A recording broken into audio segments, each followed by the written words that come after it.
Hey everybody, it's Rob. We're just about to get started with this week's episode. Less than 10 minutes left. While you got a couple of minutes here, why don't you go check out OTheAnthem.com. It's where you can find everything O The Anthem, including the merch store, the podcast, and all of the videos. Open up a new tab. Anchor.fm/O The Anthem is the place where you can get direct links to all the podcatchers you use to listen to our show every week. Did you know we record every episode live on Facebook? Well, of course you do. But make sure that you're liking the page and turning on notifications so you get notified when we go live. We make a ton of video content between the podcast, the short films, Heretics. YouTube.com/O The Anthem is the place for it all. And of course you can find me on any social network at Robert N. Cheap. And me at LegendCB5. And you can find the podcast at O The Anthem on all your social networks. Ravens. That was something. Woo. You know, sometimes I worry, like, at seeing this day come up on the calendar, Ravens at Rams. Yep. So I would be able to see it. Yep. And knowing that, like, I could plan to be off this day, I could dedicate the whole day to enjoying the game in the stadium and everything like that. And hopefully the Ravens don't disappoint me. Yep. Like, I didn't think that the Ravens were going to lose per se because I felt like they were the better team. Mm-hmm. But I wanted to just make sure that, like, I just didn't want to go in there and get embarrassed, well, you know, because it would have been so hard for me to have been so excited about this whole thing, and then just the disappointment. But you must be so thankfully disappointed. we dodged a ball. Must be so disappointed with that result. So here's one of the issues. The problem with Monday Night Football on the West Coast is that the game starts at 5:15 in the afternoon. 4 hours before I usually leave work. Yeah.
Hello, ladies and gentlemen, and good evening.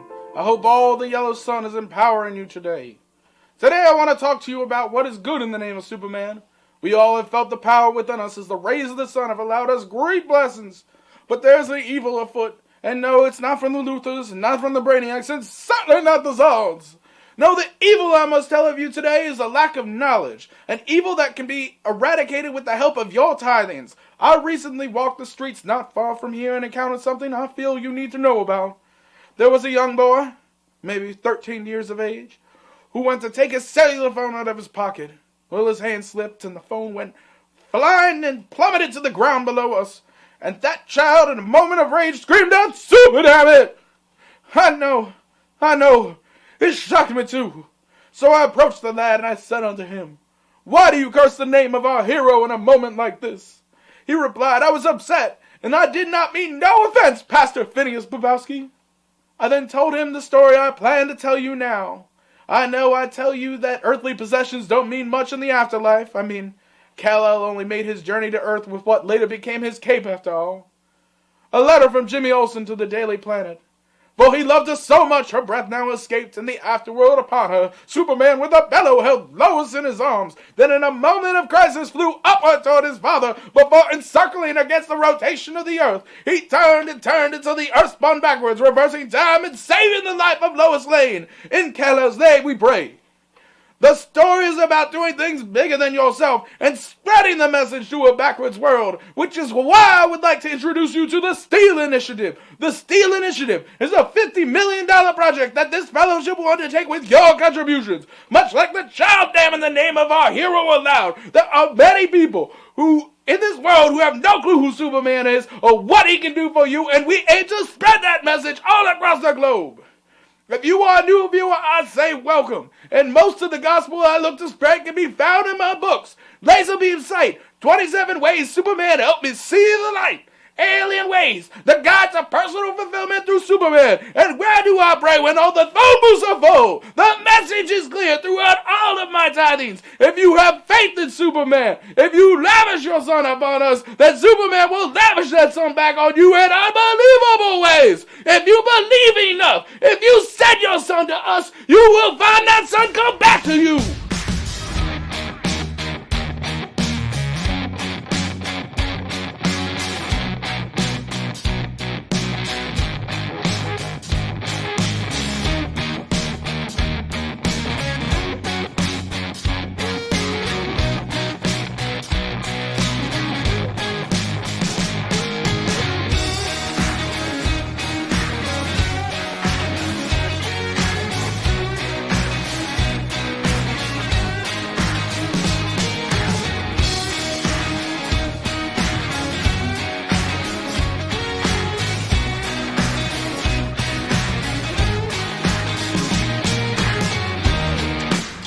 It used to be that the infield was where all the rowdies and the drunks and the people who were bringing in like their own kegs and stuff like that was happening.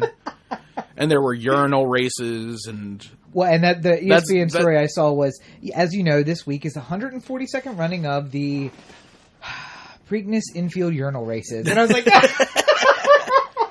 And for those who don't know, that's when drunkards get on top of a set of porta potties. Yeah.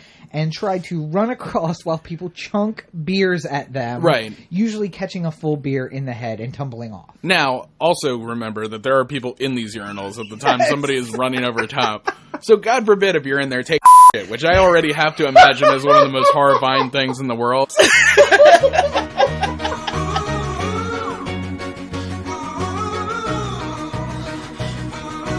It's just like, do you like Fogo de Chao? How about a $500 gift card?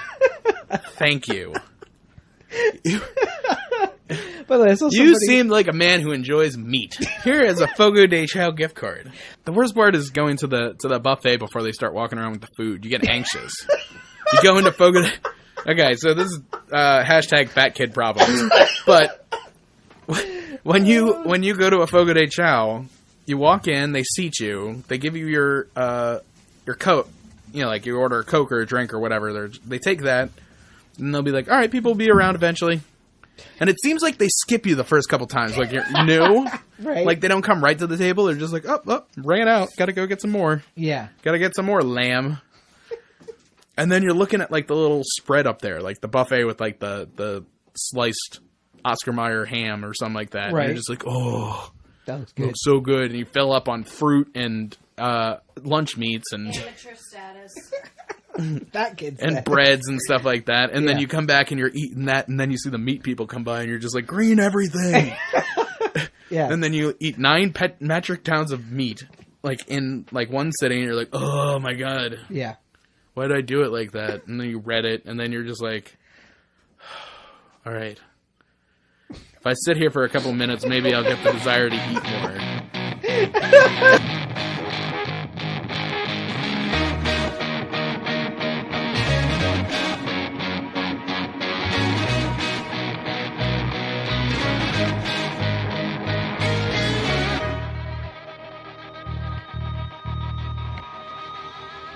This week on the O The Anthem podcast, it's been 2 weeks since we were live, but we are back in town, and oh, do we have so much to talk about. In sports ball, what else is there to say? Big trust! But we are going to get into the playoff picture and how the Ravens play in, as well as update everybody on the fantasy football outcomes for the whole league. We have a little bit of news to talk about, and for your consideration, our brand new segment. In news, a couple of interesting stories from the nation that happened in the last couple of weeks. Trump got impeached. Do you guys not know what that means? We'll talk about it a little bit more. And a lot from the Baltimore corner. We hit 344 murders. Somebody fell in the harbor and died. We'll talk about it on this week's episode of O The Anthem.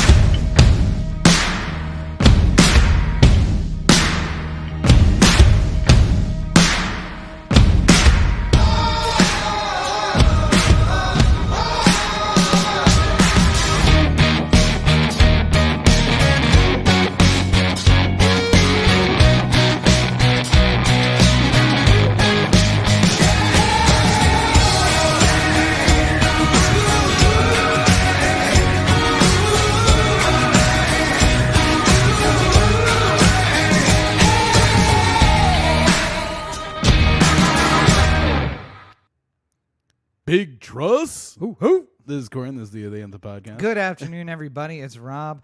Welcome to episode 299, the big 299 of the O The Anthem podcast. Coming to you from the hashtag OTA LA studios, high above the 110 freeway in downtown Los Angeles, California. Thank you for joining us. Yeah, thank you for listening on your podcatcher of choice. Again, one last time. For the people in the back who may not have heard, anchor.fm/O The Anthem is where you can go. If you want to listen on Apple, just click on anchor.fm/O The Anthem. It'll take you right to the Apple link so you can subscribe on your phone. It's like the easiest part of this whole thing. And I feel like that deserves its own splash screen. Maybe we should have an anchor.fm splash screen. If you've been watching the opening, you saw a lot of information about it, though. Anchor.fm/O The Anthem. Of course, you can find more O The Anthem at O The Anthem on Twitter and Instagram. You can watch us live and find even more updates at facebook.com/O The Anthem. All the videos, including the short films and everything else Corey has done, is available at youtube.com/O The Anthem. And everything O The Anthem related is available at otheanthem.com. And of course, if you're joining us for the first time after a week absence, you could be watching us live on Twitch, on YouTube, on Facebook, or over on Twitter. All across the world, we are live with recording of episode 299. Wherever it's easiest for you to find it, that's where we will be. Absolutely. Now, let's just jump in off the top because we have a packed show, 2 weeks of stuff to get through. And as always, we start off the top with sports.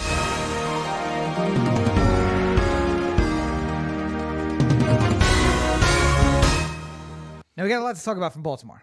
Yeah, real quick. Were we gonna talk about the news for? Yeah, I wanted to get through that first, and then we'll jump back in. Right. As I got real excited about Big Trust, was I was getting ready for the opening there, because I noticed that one, we didn't have Lamar in this game. No, and coincidentally, unfortunately, the Ravens fell this week.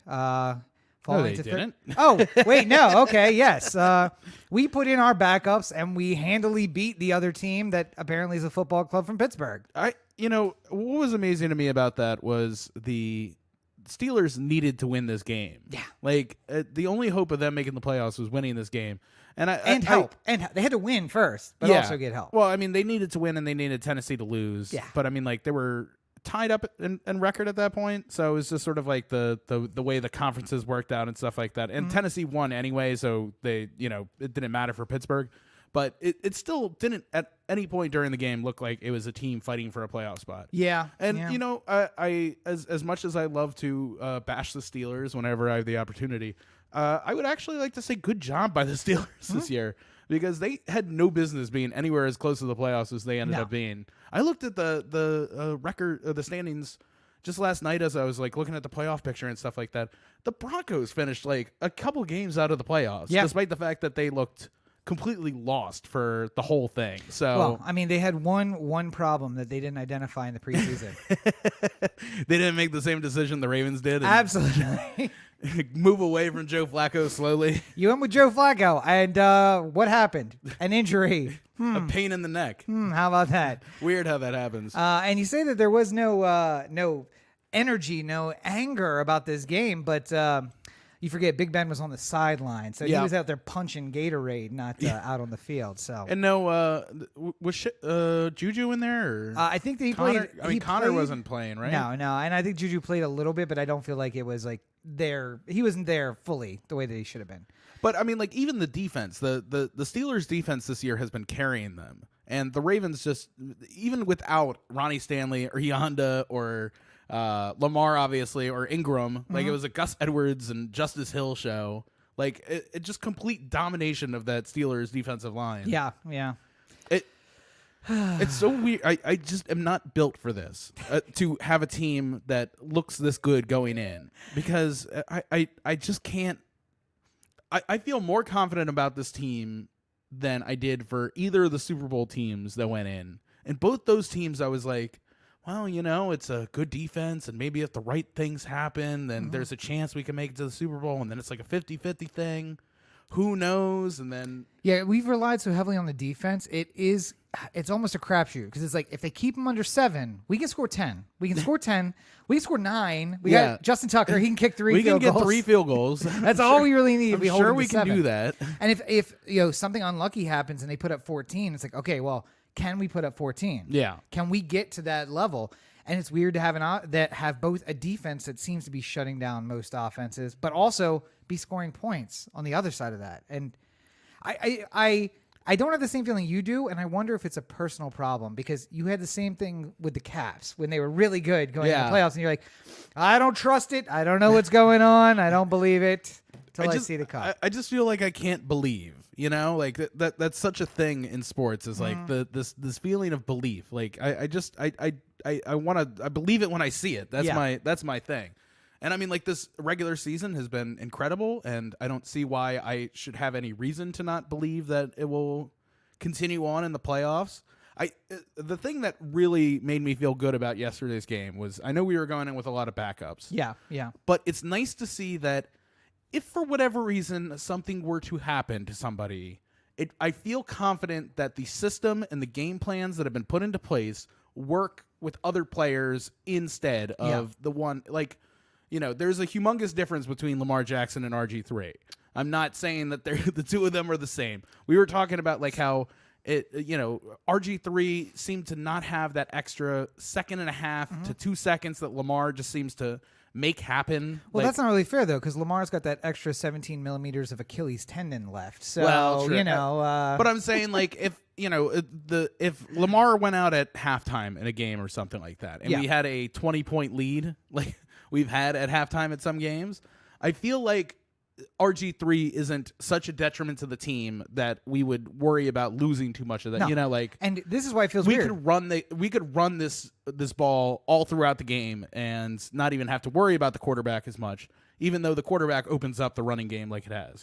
We have a system, and we've never had a system before. Flacco goes out, and Lamar comes in, and two very different quarterbacks.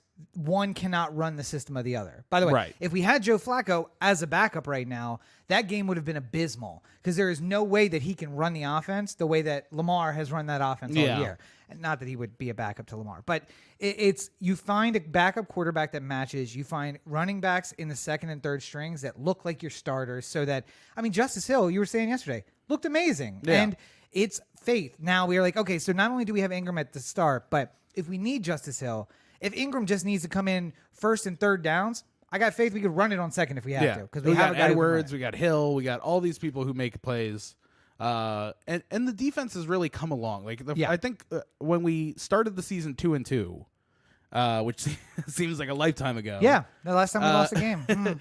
We there was a feeling like the defense just wasn't quite like rounded into shape. Like we needed to figure our angles a little bit. Well, they needed an emotional leader, and they went out to Los Angeles and they found one and brought him in. So, and then he signed a rich contract extension, which good for him. That's the best thing too. It's like, the Orioles, when they start looking good, you start getting worried because you're looking at the offseason like, it's going to be expensive. It's going to be expensive when we get there, and I'm not sure how this is going to work out. Oh, man, Mark Trumbo is going to cost $6.5 million. Chris Davis is going to cost us $67 million. But we have the cap space. They've done very well at building a team and saying, you know what? Yeah, we want to keep this guy on. Let's give him an extension. He's done really well. Our quarterback core, I would say that I think RG3 now has found a home, and every quarterback wants to start. Every quarterback wants to start. I think he has come to the realization after Cleveland, he is not going to be a starting quarterback. So why not find a spot in a team where you can be in the rotation? I wouldn't necessarily put it past RG3 to get another opportunity somewhere. Well, I mean, it's unlikely, but let me put it this way. There's a guy who threw 22 touchdowns and 21 interceptions, and he replaced RG3. Yeah. I'm just saying. My point being that I think that the Ravens offense is going to be one of those things that teams suddenly try and do themselves. Okay. And I feel like there's not many people who have the running and passing ability like an RG3. That's why he makes it such an ideal backup for Lamar, is that he can fit into the same type of offense. And maybe if you're a team like, I don't know, I'm just throwing out some random name here, but Cincinnati, right? Yeah. And you're just like, well, we got a lot of playmakers, and maybe if we had more of a pistol run type offense, and you have RG3's legs to keep him honest, but he's a good quarterback and he knows what he's doing. Like, this could be a stopgap solution until we find the Lamar in the draft. Like, well, listen, Cincinnati, you're about to get a real good draft pick, so maybe spend that one. I mean, they're gonna get Bros. It's the fate complete, but I mean, like, it's just a thing to think about. Like, somebody will, just like when Sean McVay like revolutionized offenses that one year with LA here, and everyone was just like, "Hey, do you know Sean McVay? You're hired." Like. It's going to be the same sort of thing with the Ravens offense. But makes sense. Michael Vick was doing a little sideline reporting, and I saw him stretching, and I'm like, maybe does he think he can get back? Randall Cunningham stopped doing his. No, wait, it was Rodney Peete that did the commercials for the hair growth formula. See, not a running quarterback. Rodney Peete was the the deep paw. I went deep in for the Rodney Peete reference. Rodney Peete was when you knew your racist football friends. Yes. Because he was not a running quarterback. Not whatsoever. And they're just like, if you saw like Rodney Peete running in and some friend of yours was just like, oh man, they're going to start running the ball over the place. It's just like, you just saw a black man and you assume things. All right, Karen, I don't know. By the way, Karen, all the Karens in Baltimore, just shut the fuck up. Honestly, like, I don't, if anybody didn't see the story, Lamar, the very giving man that he is, recognizes that the reason he's not RG3 is because RG3 had a sieve for a front line in Washington, basically, and he had to run because he was running for his life on most plays. Lamar runs because after the 15 seconds in the pocket, he realizes nothing's going to happen back here. I better just go for it, and he makes a run. So he bought Rolexes for his entire offensive line, which, by the way, not unprecedented. Usually the thing you do, if you're a running back and you have a great line or a great season, you usually buy something nice for the line. Now, Aaron, I almost said Judge, not Aaron Judge. Aaron Green Bay. Rodgers bought his line Rolexes and also bought them all ATVs. Yeah. And then shipped the ATVs to a camp where he basically let them come out and camp with him for a week after the season was over. Not a lot of Karen speaking up about that, so it makes me wonder. Also, what's the difference? Lamar has been doing remarkable things in charity. Yeah. And basically giving away his autograph for free as long as it goes to some worthy cause. So, what more can you do? It's a real thinker. Yeah. It's a real thinker from the White House. I wonder. Anyway, I threw a little reference out there to Baker Mayfield. One other thing I did want to point out is that Jameis Winston, who was the rock on which my fantasy team was built this year, is the first quarterback in history to throw 30 touchdowns and 30 interceptions in a season. And if that doesn't display who Jameis Winston is, I don't know what else does. It's like Brett Favre on steroids. Like, it's really what Jameis is. Yeah. It's incredible. And, you know, a lot of people say Lamar Jackson is one of the most, like, can't-miss players out there. Mm-hmm. But when Jameis is actually – when the Bucs are on offense and Jameis is out there, it's hard to not watch because it is, like – it's like one of those compilation videos of fails and wins. Oh, yeah. And you don't know which one's coming up. Is he going to throw it 70 yards in the air and then get a diving one-handed completion, or is he going to – throw it underhand to his interception? You see some guy on an ATV like handing off a beer to a girlfriend. You're like, this is going to end badly. And then it's like a perfect like flip. And then he lands it. And you're just like, oh, how'd that happen? Good for you. Yeah, that's Jameis. That's Jameis Winston. But again, if you're looking for entertainment, fantastic. If you're looking for a quarterback for your fantasy team, not a great choice. Speaking of fantasy. Oh, that's right. Yes. Somebody here, I'll let you gloat. Go ahead. Somebody here won their first fantasy football championship in the Posse League. Ba-da-ba. How many years have we been doing Posse League, by the way? 4 or 5, something like that. 6? Your previous girlfriend participated. Oh, that's so right. It's got to be 6 or 7 at this point. I think it was 6. Yeah.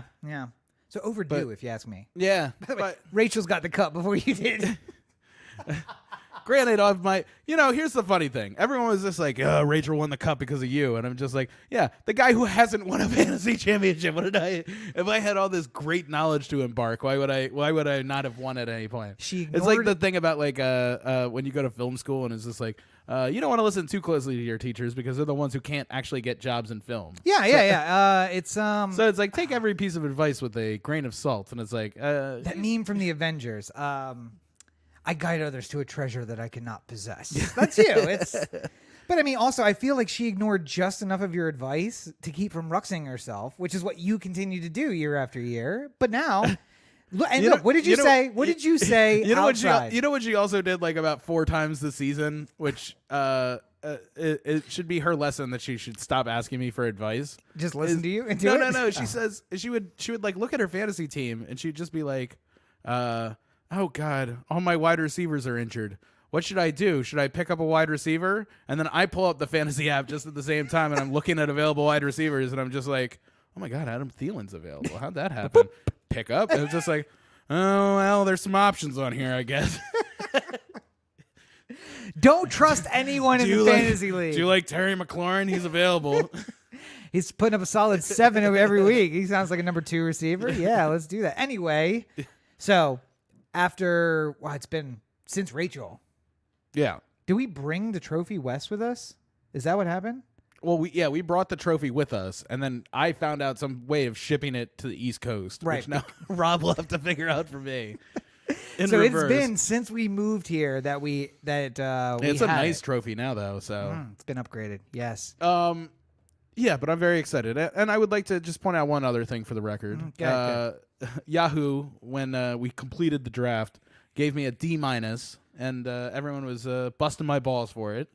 And I said, let's just see how things turn out, because Yahoo did not like things that I did during the draft, like, I don't know, draft Lamar Jackson in like the 10th round. So I'm feeling pretty confident that I know a little bit better than what the Yahoo algorithm is turning back as far as a acceptable draft performance. And I return to the thought that, as you said in the pre-show meeting, I ended the season with everyone I drafted with.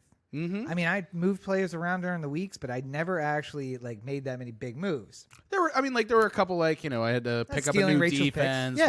Stealing Rachel's wide receivers. I get that. Yeah. But I think the thing you did this year is you didn't Ruxin yourself by just being like, I don't know, this guy looks like he might be injured. Let me drop him, and then you pick up somebody who gets 3 points. And I felt more like the universe was Ruxining me, in the sense that I would look at my thing and I'd just be like, "Who I'm narrowly beating Rob this week," and then I look on my bench and I'd have 53 points from Will Fuller on the bench, and I'm just like, would have been nice. Yeah. I got Ruxin by the universe because the only quarterback left, because my work league was about 3 guys who'd ever played fantasy football before, and then a bunch of a bunch of people who hadn't played before, because we're all amateurs. And so there's very few professional fantasy football players. So by the end of round 2, most of the quarterbacks were gone. People were drafting quarterbacks in round 1 and 2, and I'm like, all right, well, let's see what we got left. And then I have a load of running backs. Yeah. And then my number 1 running back, my number 2 running back, my number 1 wide receiver, and my number 3 wide receiver, all on the IR. So that doesn't bode well for a good season when you got Jameis Winston in quarterback. So picked up Carson Wentz mid-season as a cover. And then you realize that he's throwing to the people who help move the equipment from city to city. Apparently so. So it's just like, all right, which train wreck do I want to watch today? Well, Jameis is more fun. Let's just put him in and see what happens. Well, Carson's playing against the Dolphins. I guess this will be an easy win. Nope. So the good news is that the person who won was a previous fantasy football player. So I know that it was possible. When we were discussing it today amongst the very few people who were there, and it's just it's hard to play with people who haven't played before because, I don't know, it's like playing soccer with people who've never played before, and they grab it with their hands, and they want to be, and you're just like, you can't grab it with your hands. But when they drop it right at their feet, and then they kick it. It doesn't do any harm, but it gets in the way of you setting up the thing you were setting up. Mm-hmm. And that's the problem. And the problem with the fantasy league, the Posse Fantasy League, was I did just well enough, but not well enough. That was the problem. And also, I don't pay enough attention. And sometimes Thursday, and we were on the West Coast, and sometimes Thursday games sneak up on you. That's the Thursday night game sneaks up, and you look and you're like, oh, I have this person in my lineup. Oh, they played. Oh, 3 points. All right, we got to dig ourselves out of this for the rest of the weekend, and it is what it is. That's why I like to do a cursory look at the schedule earlier in the week, just to align things to make sense. Some of us have jobs, jobs. It might be a soft J. I'm not saying sure, if you look at if on Monday when you're checking your score, right, you look at the schedule for the next week. I would put a player who's playing on Monday night into the flex spot. just to give myself more options for like, you know, like, oh, all of a sudden he's injured. I can move anyone into that spot, you know, like. So sometime during there's more strategic thinking that can go involved into looking at your lineup and just sort of figuring out like, I have this guy starting on Thursday that I started for a matchup. I should take him out and replace him with somebody else just so I'm like prepared. So I'll remember Thursday doesn't sneak up on me and I got a person on bye. Next season, sometime in my 18-hour Monday, I will do that, or my 15-hour Tuesday, or my 15-hour Wednesday, or my 18-hour Thursday. I will find. Sounds like you're keeping a film schedule. Yeah, good. I'll find a little time to adjust my schedule. I'll be there on Sunday afternoon. Like, all right, let's see what next week looks like. Let's get things set up here. But anyway, so yes, congratulations on the win. I'm just happy that the trophy's going to be out here. That'd be nice. And I'm also happy that inevitably you're going to have to find a way to ship that back to East Coast next year. So good luck with that. I'll just pack it in my suitcase. For Christmas? Yeah.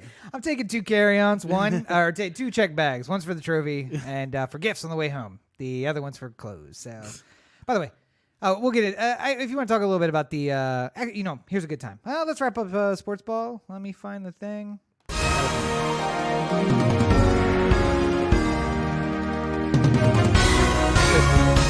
So, let's talk a bit about home. Trip home. Mm-hmm. So, the only thing, home's great. Maryland was the same temperature as LA, so we didn't really escape anything. There was no rain in Maryland, so and it rained in LA, and there was snow, not like in LA proper, but like in the mountains and stuff like that. Yeah, it reminded me of the first year we were here because you guys went home. Excuse me, but I didn't. And it had rained like for 2 weeks before Christmas. Then it rained the entire time you guys were gone, and then not good. But LA got some rain while we were gone. Yeah.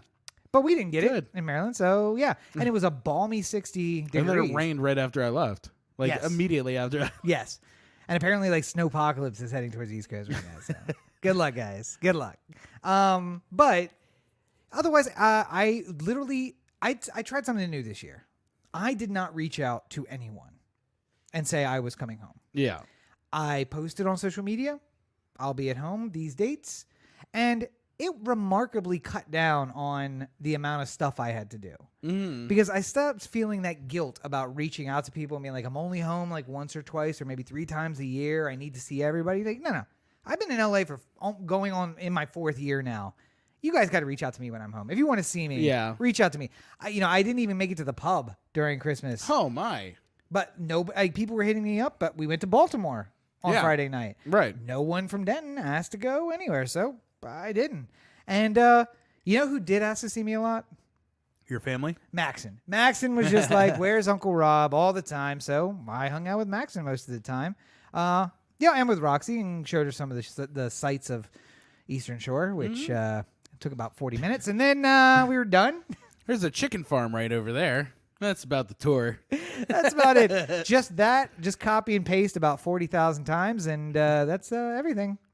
But made the plan to do Amazon shopping ahead of time. And I was going to ship everything to parents' house and have it waiting. I don't know if you guys heard me talk about my schedule just a couple seconds ago, but that did not work out as planned, unfortunately. So I ended up doing some shopping, but otherwise everything was fantastic until I had to check a bag on the ride home. The problem is Amazon has trouble getting out to the shore. Well, I mean, listen, it's Amazon Prime for the shore is about 2 weeks. You have Prime Day where you can choose to get all your packages delivered on one day. We have that, except for it's the only day that you can get stuff delivered to you. So you just got to time it out. The 13th is Amazon Delivery Day here. That's when they come out here. Everyone get your deliveries ready. But someone's gonna go to the big city and pick up all the packages and then bring them back. But we flew back Southwest, and they were lovely about having Carly on the flight with us, and rode in Roxy's lap the entire ride.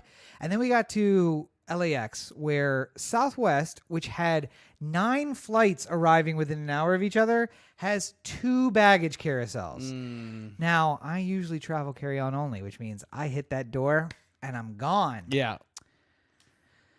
But I wasn't able to do that this time. I had 2 checked bags, and Roxy had 1 checked bag, so we had to sit and wait. Flight arrived a half hour early, and we left the airport on time because we waited for our bags to hit the carousel. So once again, LAX, you've let me down. And I'm going to be aiming for Burbank from now on. I didn't get to see the baggage carousels there, but I assume it's better no matter what. I would also like to do a quick LAX related travel tip. Yes.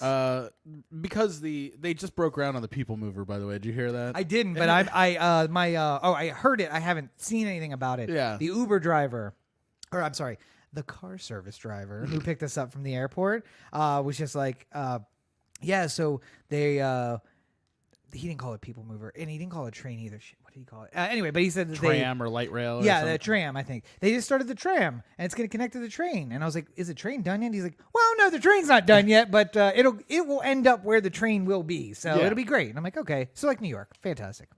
Yeah, I mean, like in theory, it's going to work out. If you took I took the bus from LAX from Union Station to LAX, which worked out fine. And getting back was okay too. It was only like a half-hour wait for the bus, but also the Sunday after Christmas, so a busy travel day and less hours, which seemed weird to me. I don't know why is the flyaway doing less hours during a busier season. I think they're just trying to make promises on certain hours, but they were running extra buses. Oh, maybe that's what it looked like to me. All right, maybe because they had like private buses that were going around too. But whatever. Yeah, it worked out pretty well. But I will look forward to that train, because if there's anything that I learned from me trying to get out of town on Friday when my original flight was to leave, or Thursday, Thursday when my original flight was to leave, it was that nothing can be done when there's an hour and 45 minutes worth of traffic to get you from the highway to the airport, which is what, like 2 miles, maybe? Not even that. I mean, realistically, at like 4 a.m, where there's no traffic, that is a 2-minute ride. If we left right now for the airport, it is 9:00 Pacific time right now. If we left, and we had the fast pass to get us down the one, I mean, it wouldn't really matter that much, but it'd probably take about 20-ish minutes to get down to that point. Yep. And then it would probably take another 20 to get from the highway to the terminal.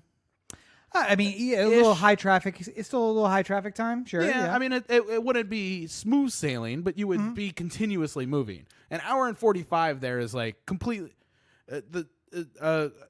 Rachel, God love her, has the sort of mind that just spirals out of control sometimes, where it's just like, well, we have to be at the airport. We have to be there at 5:00 for our 10:30 flight, because what if we start to leave and you have a heart attack, and then we need to spend 3 hours in the hospital, and we're going to miss our flight if we don't factor that time in. And it's just like, the worst thing that happens is we just get there 5 hours early and we wait. And I'm just like, that to me is like, I've lost if I'm waiting at the airport for too long, you know? And I do say, I encourage both of the girls to listen to me closely. Get a hobby.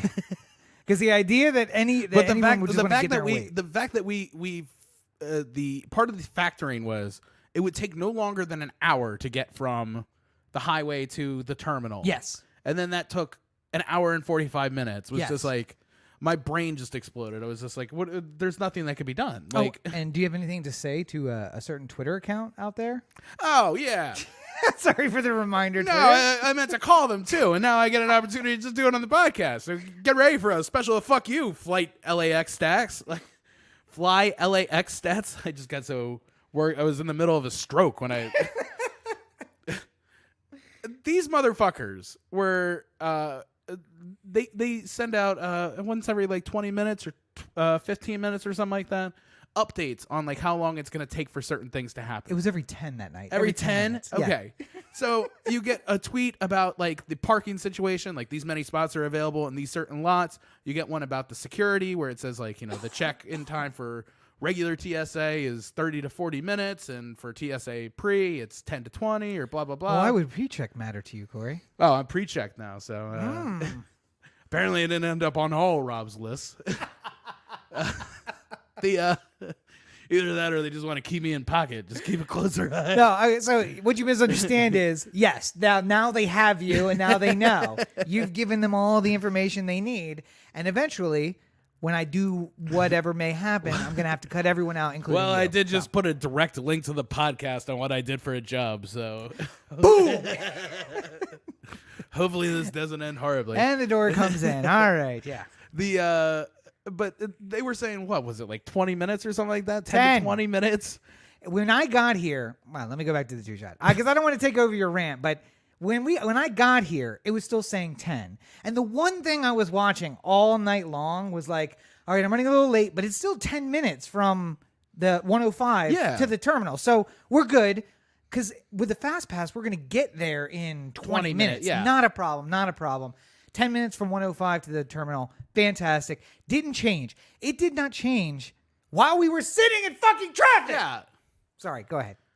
And then I got up to the Alaska like, you know, like we got the flight was supposed to depart at 10:30. We got up to the thing at like 10:05. She couldn't release our boarding passes, so it made no sense to like make a run for it. But I still think we could have made it hypothetically, but they wouldn't even entertain the thought. Here's the other thing, by the way, not to interrupt you again. I guarantee you, and I told you this. Yeah, they gave away my tickets. They absolutely gave away my seats. Somebody was on standby, and they were like, "Well, this guy didn't check in by 10 o'clock. Let's well, go and that's ahead the and other give those thing. tickets Like away." because we were flying with Carly across to the East Coast, I think that they wouldn't let us online check in for the flight back home because they wanted to make sure we didn't have Carly there. Yeah. And because of that, I had to make like that mental note of like, all right, well, I got to show up earlier than I planned just so they don't give away my fucking seat. Yeah. So Alaskan is great. It is my preferred airline. Yeah. But this makes me kind of not want to fly them anymore. The only thing I hate more than this story is the JetBlue nonsense, but that was my own fault. So yeah. But anyway, go ahead. Sorry. I just gotta say, there's no point. It's just like when they introduced LA Exit for like the Uber pickups and stuff like that. There's this new thing like right off of like one of the extended parking lots is now a place where you can pick up your Uber ride from the airport, and there's like food trucks and like have to, not can't, have to. Yeah, have to pick it up. Yeah, you have to go to this lot where all the Ubers are going to get your ride. They have food trucks to try and keep people happy, and like a musical festival or whatever else nonsense the LA people want to like keep themselves happy and entertained while they're waiting for their car. By the way, sorry again. Let's just interrupt again. And then just pay $70 to get home at the end of it all. I love that. The one thing people complained about was, I got off my flight, and usually I can get an Uber and get home in half an hour. Yeah. So I don't think bathroom before I leave. But then this clusterfuck happened, and I got to walk over or take a train or a shuttle over to Laxit, and then I got to wait a half hour for the car to get there, and then my half-hour trip home. So I just really need a bathroom there, something that I can use to bide my time. And they went from we need bathrooms to like let's make this what's the thing in the desert every year? Burning Man. So let's make it Burning Man. Like we got food trucks, we got water. Need water? We got water, and we got bathrooms, and there's a performer, and Post Santa Malone Claus. at Laxit this weekend. Like literally, maybe not Post Malone, but like they have performers out there, and I'm like, all people were asking for was a bathroom, and like typical LA style, they overreact and do this whole thing. And by the way, the food trucks are taking up spots where Ubers can come and park and pick you up. Anyway. Oh my God. One of these days we'll get a real airport. I don't know what the... Oh, and the saddest thing. Did you fly out of BWI? Yeah. I just see that airport and I'm like, this is built for LA traffic. This airport is built for LA traffic because train comes directly to the airport itself. Mm-hmm. The long-term parking isn't from the highway. Like you don't have to get down off 105 to get in there. Yeah. The whole loop system is made around BWI. And at least we're not in the damn one single road going in. You know what I mean? Mm-hmm. Like it's the loop is there, and yes, it's the one road right up into the terminal, but there are so many different ways to get up in there. I just feel like it's made for way more traffic. And as we're going to talk about in a moment, if you guys could just stop murdering each other, maybe more people would move and come visit there. It feels like it's a lot easier to get to the airport too because it's less people. I mean, maybe it could be. I mean, that's certainly part of it. I mean, like, I keep saying to myself, like, whenever I fly out of Dulles, I'm just like, wow, this is such an easy experience to, like, get in and out of this airport. And then I think, oh, yeah, but it also handles, like, 1/10 the traffic of BWI. So yeah. And, I mean, LAX is probably one it's like, of what, LAX. the fourth largest airport in the world or something like that. So, I mean, like, there's nothing you can really... And as I pointed out to Roxy while we were there, I'm like, BWI had the benefit of being a small airport way outside of town that just kind of like had room to grow and like bought the area around it and grew bigger. LAX was like already in the city. Yeah. And then it was like, all right, we need to expand. Let's connect to that highway too. Okay. Let's make a tunnel under the airport. Well, I mean, like, it seems like the problem with LA is that they didn't think ahead. Like, it's like for anything. It's just like you start your Sim City and you just build like the little town square, and then all of a sudden you're just like, well, yeah, of course I need a stadium, and then you're just like, oh, this takes up a lot of space. Where's free space? Inglewood. Okay, sure. Put it there. Put it over here. And then you don't think about all the traffic you're causing by having your stupid stadium in Inglewood. Much the same as like you're just like, oh, all of a sudden we went from this small little pueblo to one of the biggest cities in North America. We need an international airport. I wonder where we can put this monstrosity. Let's put it right next to the ocean where it can't get any bigger. We'll put it right by this highway that always seems to be backed up. That's no a good problem idea. in the world. That's a good idea. And, you know, comparing it to SimCity is great because, you know, the first thing I build when it immediately becomes available? An airport? Well, no. A subway system that connects most of the city to each other in a way that makes goddamn sense.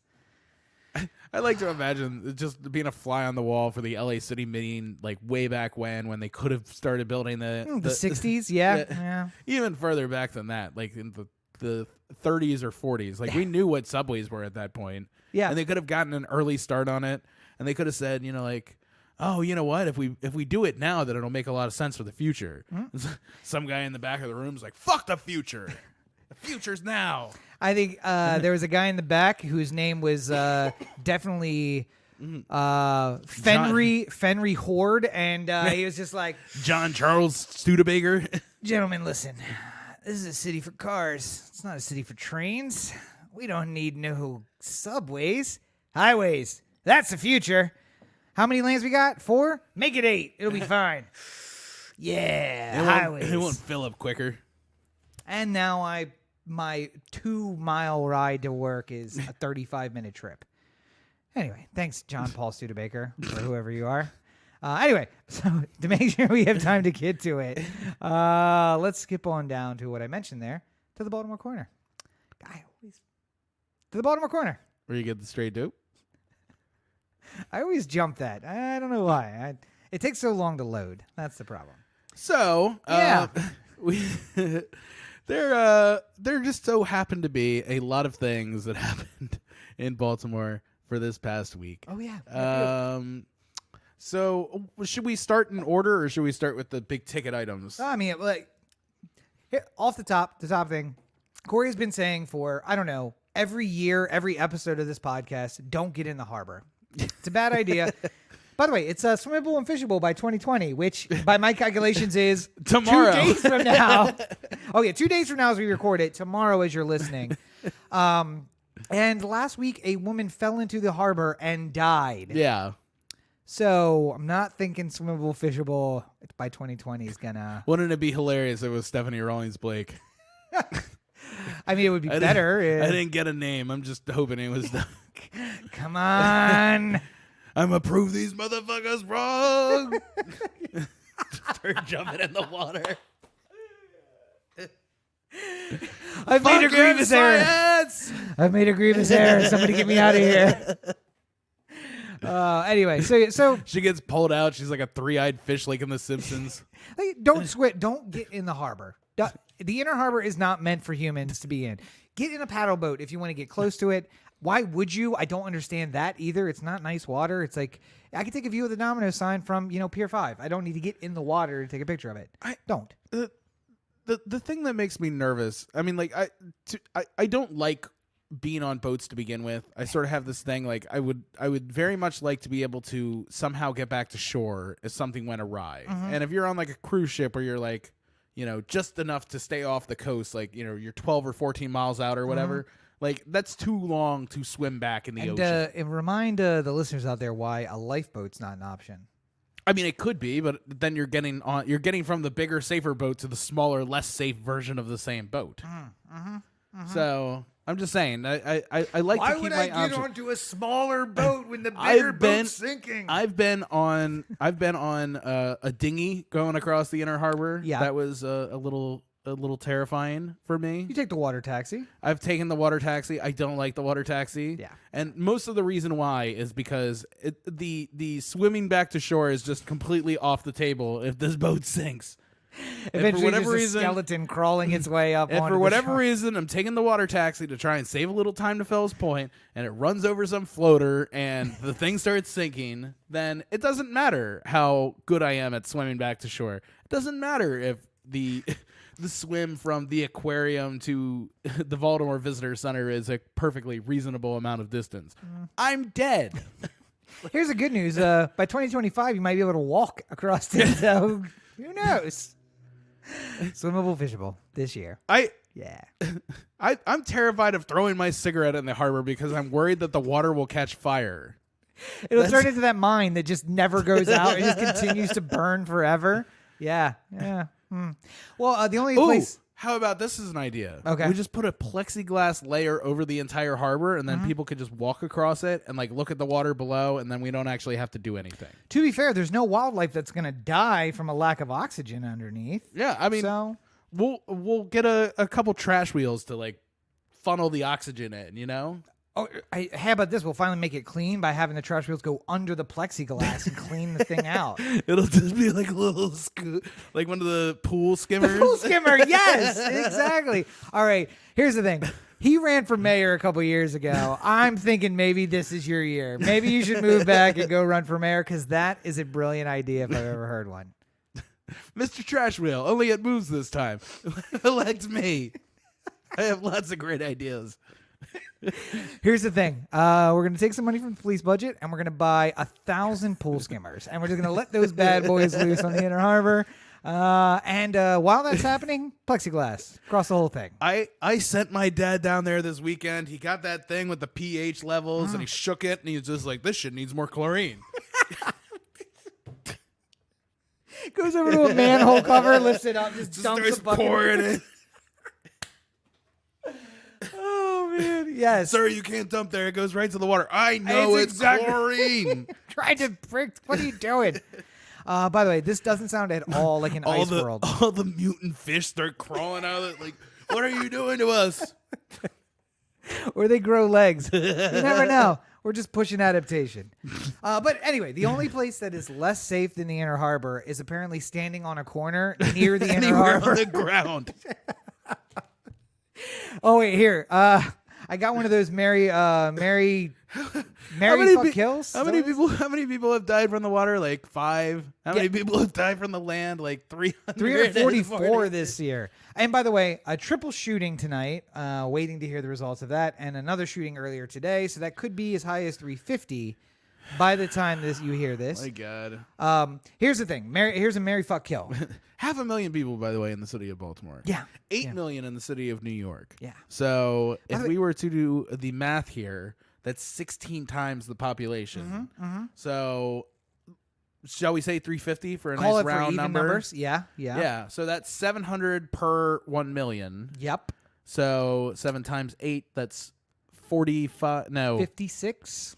56, yeah. 5,600 murders. 56. I said 560. Sorry. 5,600 murders. Yeah. Yes. Yeah. We literally were just watching The Wire where they did the same math and it was 4,000 murders a year. Yep. And now we're up to 5,600 if we had New York's population. Yes. Good job. Yeah. And you know what? I think I know generally what to blame for this whole situation. It's the fact that nobody gives a fuck anymore at all about anything. Oh, see, but that's a chicken and the egg thing, though. Does nobody give a fuck because of all the murders, or are there all the murders because nobody gives a fuck? No, I think the fact that, and I'm going to sound like fucking Martin O'Malley talking broken windows policing here, but people have learned that they won't get in trouble for a murder. And because people know that they won't get in trouble for a murder, they're like, oh, I won't get in trouble for anything less than a murder as well. So there's people like I've never seen just the like jaywalking and people running out in the middle of the street in Baltimore like have when I was back home. And it's not a crime I care about. It's not like I'm like, we need to have jaywalking protection units going around town or nothing like that. But you can just like basically get the feel of the city by saying everyone's just sort of like, fuck it. It doesn't matter. Like, I can do whatever I want. They don't have time to worry about jaywalking. When we came up, I can just do it. When we came up, I circled Canton twice because I said I am not parking more than a block from the bar area because the likelihood that my car gets broken into just for no reason goes up exponentially once people aren't walking past my car every 2 minutes. So I circled and finally the car pulled out. I pulled in. Great. I'm right across from the bar. Fantastic. And then I got a little nervous when we walked to the other end of Canton. I'm like, I can't see the bar. I can't see my car from the bar. This is going to be a problem. I can't see anything because you brought us to a small space with 1,000 people in it. Crazy people. I didn't do that. Yeah. I just heard the suggestion. Everyone's just like, hey, we're going to Southern Provisions. And I'm just like, sure. And then I walked in there. I'm like, this can't be legal. No, why are we here? Let's go. Why are we still walking to the back of the bar? Are we going to walk all the way in and walk right back out? You're damn right we are. I don't want to, I don't want to be the person who just shoves his way through a crowd. But when there's literally 1,000 people in what's glorified apartment, like a 2-bedroom apartment, you're giving me very little options. Now, wait. They did take down the middle wall, so it's a space of a 2-bedroom apartment, but there's no walls blocking But then anything. there's bars blocking. Yeah, and then, by the way, first people to arrive at the back beat us there by probably 3 minutes because we were meandering through the crowd and had not even seen a bartender to start ordering a drink. And I'm like, why is this an idea? Why are we doing this to ourselves? I'm 35. I'm past this. I don't want to have to fight somebody here tonight, and I'm going to tell you I will fight somebody here tonight. All right, so let's get back to the murders here. Got some statistics. Let's roll through these. This is interesting. 81.7% of victims had criminal records. 16.3% had been shot before. 44% had prior gun crime arrests, and the clearance rate for the homicide department this year was 32.1%. Compared to 43.4% last year. Explain the clearance rate. Easy way of thinking about it is number of murders that there are in a year is your divisible number, and then the number of them that you can clear in the sense that you have found who you believe to be the reasonable suspect for the murder. Mm-hmm. So if there's only one murder so far, I murder Rob, right? And they figure it out pretty quickly that it's me. And they charge me with the murder. Mm-hmm. And they can say that their clearance rate on this one murder is 100%. Right. If there's another one that comes along and they don't solve it, it's 50%. Right.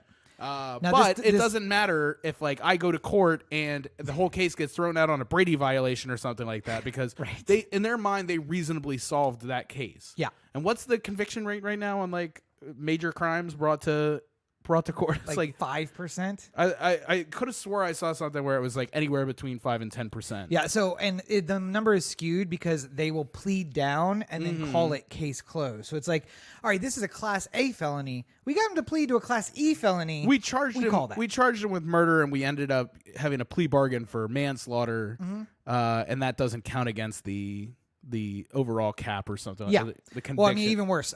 We got grievous bodily harm with a firearm. Yeah. Which is 8 to 15 instead of life. Right. And that's a win. We're going to call that a win. So good to go. Let's close that case up.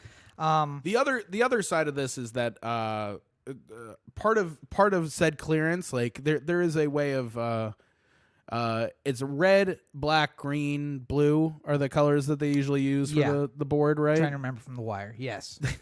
Red or black is unsolved, green is down, and black is down. And blues are like this is solved but we can't charge. Yeah, we know who did it, but there's no evidence to actually go forward. Or we went to the state's attorney and they said you don't have enough. Or we can't get you the thing you need, like we know that the murder weapon's in this house. Yeah, but how are we going to get in the house? Right. Okay. Or since we figured out who it was, that guy has been shot and killed. Oh, yeah. Like, that's another option. It happens in Baltimore sometimes. We would charge him, but he's dead now, so there's no reason to. Unfortunately, the guy who shot him, also dead. So we're looking for that third guy. Checking the morgue first. Anyway, if you're taking out the blues, which are we kind of solved them murders. Yeah. You're looking at a clearance rate in the 20s. Yes. So if you're looking at a clearance rate in the 20s and you're looking at a conviction rate again, high end of the spectrum, 10%. Yeah, let's say. So let's see here, 20% of the 350 murders. So we got 60-ish, 63 people, and then we're 20% of the 350 would be 70. 70 murders. Yeah. And then we're actually convicting 10% of those, so 7. Oh, see, I was doing the math of like it was 5% of all the murders, but no, it's 5% of the charged murders. Yeah, that's right. Yeah. So, 7. We spent a lot of money on 7 murder convictions. Yep. Is that is? But to be fair, the problem is fixing itself because you took the blues off the board, and those are ones who got murdered after they murdered somebody. So they did our job for us. Street justice. We took away the death penalty. They did it themselves. Fair enough. I mean, you gotta do what you gotta do. But yeah, I said before, and I stand by it. Baltimore is essentially a third world country. Poverty, joblessness, violence, fear amongst people. And not just, I mean, it's not even just fear in the community. It's like, I'm going to insulate myself over here in South Baltimore in my own little space.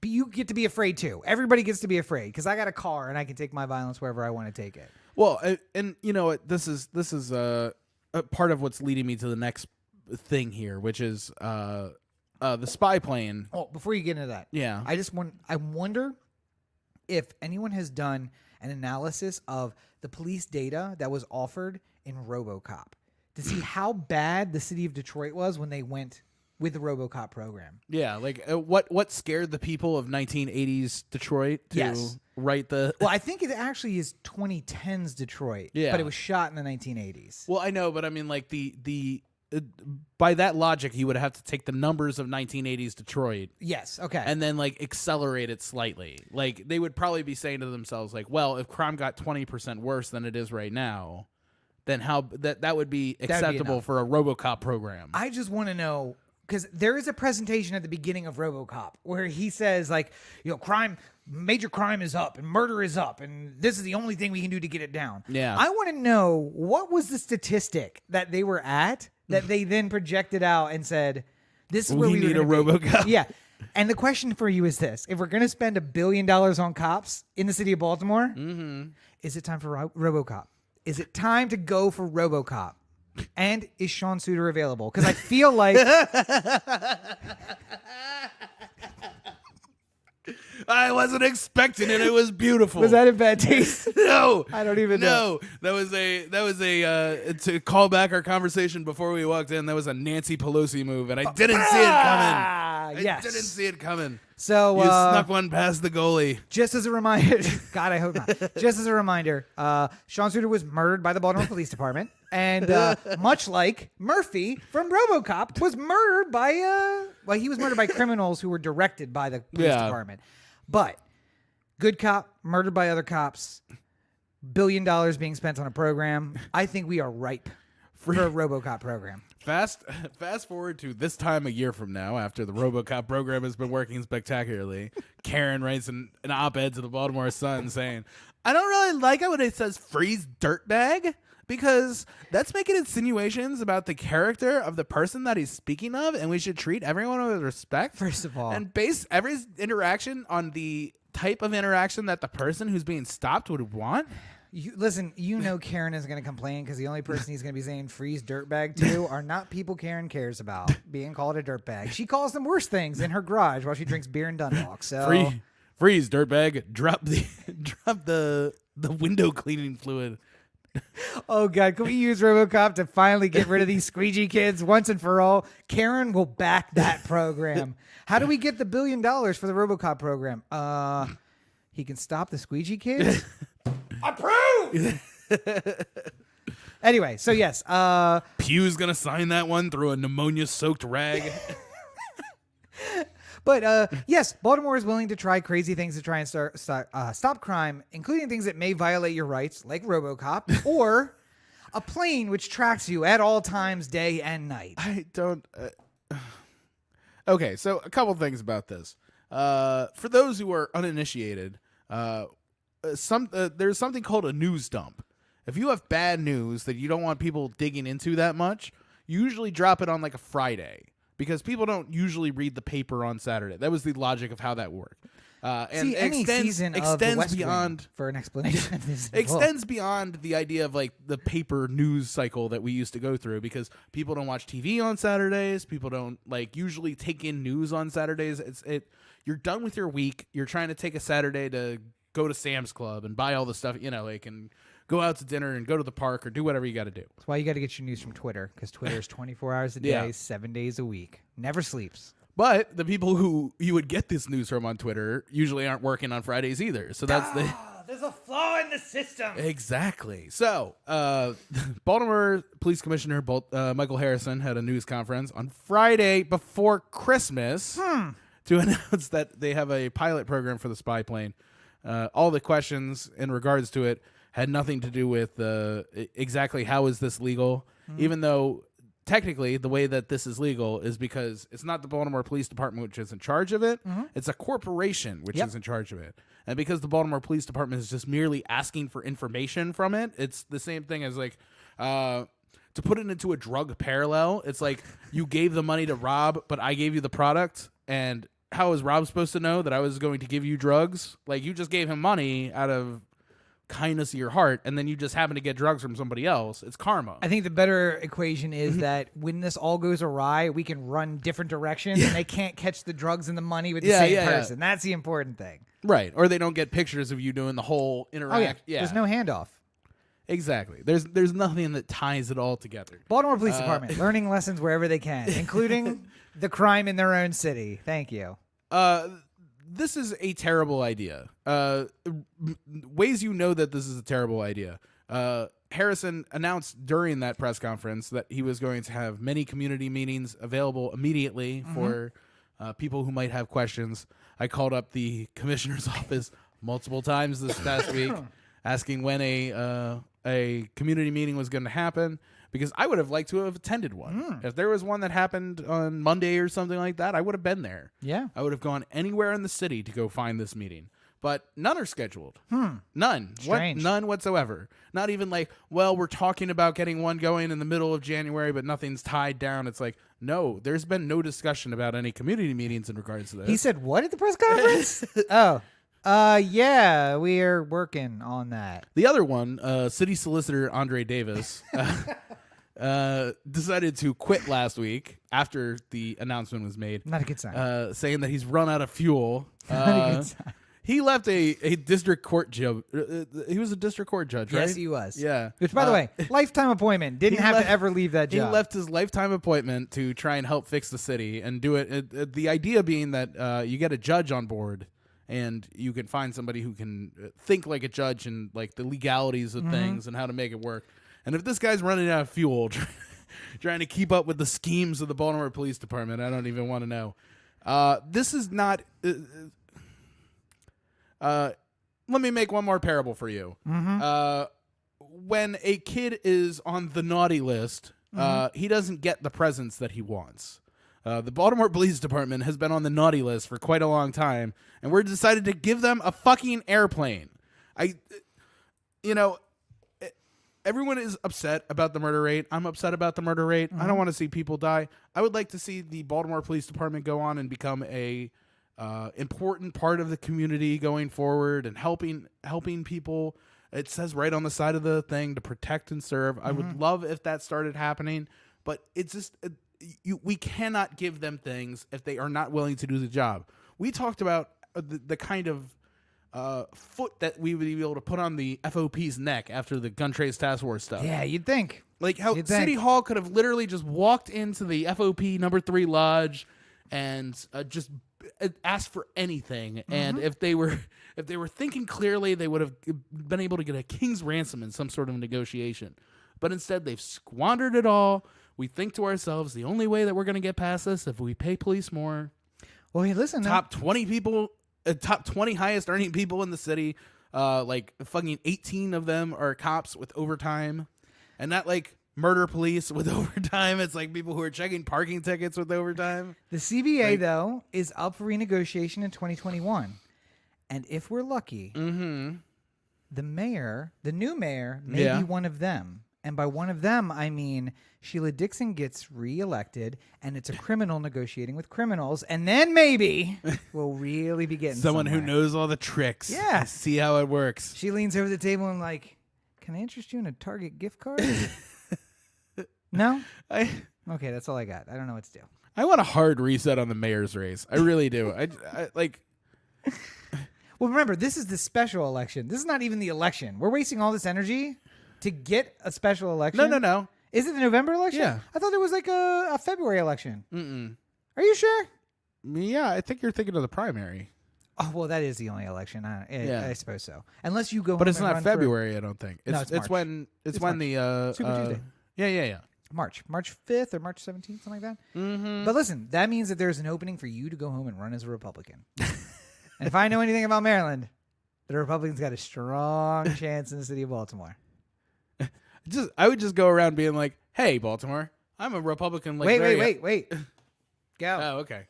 Hey, Baltimore, I'm a Republican. Like Larry Hogan is a Republican. I don't do all the scary things you don't like, and I do all the scary things you don't know about. But trust me, I'm the right person to turn this whole thing around because at the end of the day, these are your other choices. Vote for me, Corey Baker, Mayor of Baltimore. And also, I'm going to lower the tolls at the bridges and tunnels by half. We'll raise them up by the end of my term, but I will lower them at first. And I'll give you Christmas Eve off. You're welcome. And all your schools will lose all their off days. Bye. By the way, that after Labor Day thing is going to look real dumb when they get a lot of snow this year and they're going to school in July. I was talking to Chris about that, who is a school teacher, and he was basically like, "Yeah, this plan doesn't make any sense," and I'm just like, "Oh, interesting, a plan that doesn't make any sense." Yes. Wherever did Maryland come up with this? Well, so we are already running long, but I do want to touch on a couple of the other things. The most important thing. Real quick, before we wrap up, I did want to share this David Simon quote. Oh, yeah. To wrap up the Baltimore corner, if you will. Go ahead. This is the crux of it. If you can shoot someone today with impunity, you are going to go down to a corner and do it again and again. If the deterrent has collapsed, then 340 murders a year should shock no one. That is very well said, because that is exactly how I feel about this whole thing. The deterrent is gone. Nobody fears the idea of going to jail over any of this stuff. Nope. And welcome to Baltimore. Happy 2020, everybody. The Baltimore corner. Where you get the straight dope. Even more than usual, really. Even more than usual. I wonder when do they start the New Amsterdam project? When does that come in? Let's just contain the violence. I'm just about to get up to it on The Wire, my rewatch of The Wire. Oh, that's right. Yeah, you are. Well, because we were staying so close to the docks. Yeah. I was like, I should watch the dock season while I'm here. And I'm by staying so looking for close things to fall asleep to. By staying so close to the docks, you mean you were in Dundalk. I was in Highlandtown. Oh, I'm sorry, that's right, Highlandtown. Yeah. That's right. Yeah, I forgot you weren't staying in Dundalk. Did you make any visits out to Dundalk? Yeah, many. Best reaction. Anyway, so non-Baltimore news. The same reaction I would have made if I had to go to the shore like 5 times. I'd be like, yeah, I fucking went to the shore. At least it wasn't 2 hours. Why do you think I fucking smell like this? Applies to Dundalk too. Weird. But probably the most important thing, I came to the realization over Christmas break that some of you may not understand the impeachment process and what it entails. So I wanted to just quickly... I had so many questions from people Yeah. saying, why is Trump still in office? I thought he was impeached.